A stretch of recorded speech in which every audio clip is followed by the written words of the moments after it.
Je me présente, je suis Lynne Brière, passionnée par les projets dans lesquels mon implication peut avoir une influence sur l'amélioration des conditions humaines. J'adore travailler avec les enfants et leurs familles.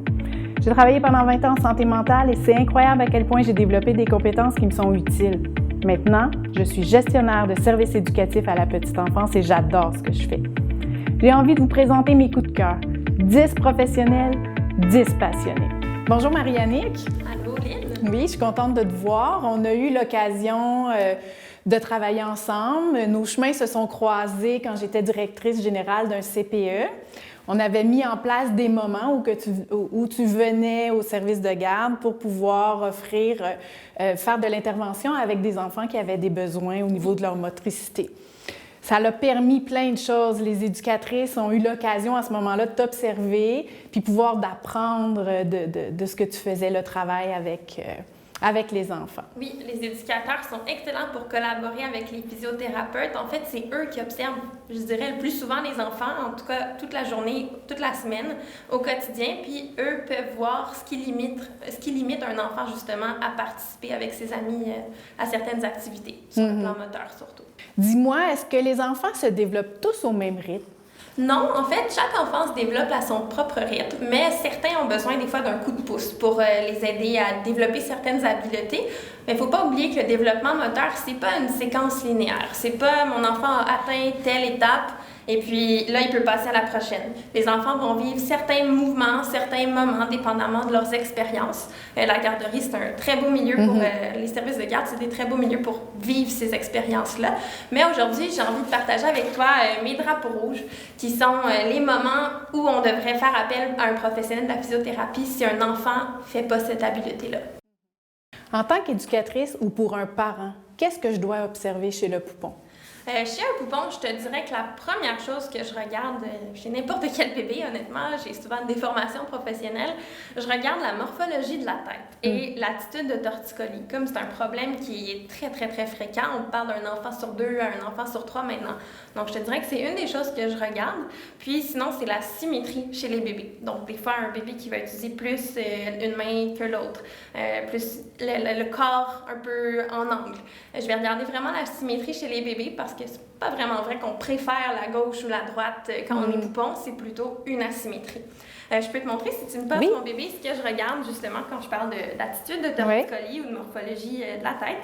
J'assois souvent les bébés sur moi, en fait, peu importe l'âge du bébé. Même un tout petit poupon, là, dans les premières semaines, je vais juste supporter sa tête, puis je vais regarder sa tête vue d'en haut. Déjà comme ça me permet de voir s'il y a une asymétrie du crâne. On peut voir le front de bébé, on peut voir dans cette position-là, même on peut supporter bébé avec ses oreilles. En mettant nos 2 index au niveau des oreilles, ça me permet de voir s'il y a un décalage. Donc déjà, avec l'accouchement, avec déjà une petite préférence à tourner la tête plus d'un côté que de l'autre, je peux voir si le crâne va avoir commencé à se modifier. Et là, par contre, j'ai pas des traitements spécifiques, des conseils vite comme ça que je peux te donner. Là, je vous encourage à faire appel à un physiothérapeute qui connaît les torticolis des bébés pour vous donner des trucs vraiment spécifiques à votre enfant. Mais sinon, même juste comme ça, une éducatrice, par exemple, en service de garde, pourrait asseoir un poupon. Des fois, il y en a qui sont à la garderie très tôt.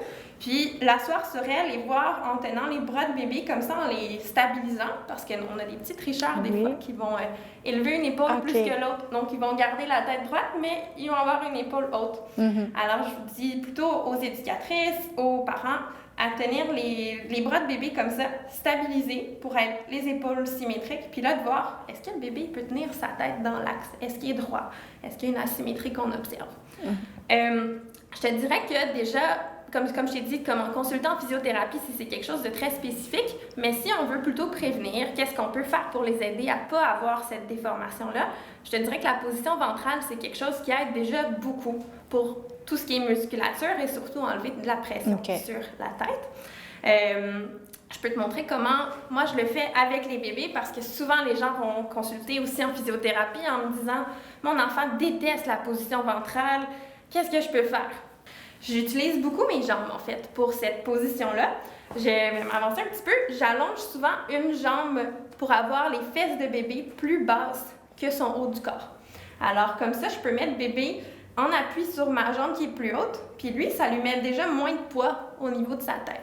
je sais pas si tu te souviens de tes enfants très jeunes, Oui. mais un poupon à la tête, le poids tout au visage, les fesses dans les airs.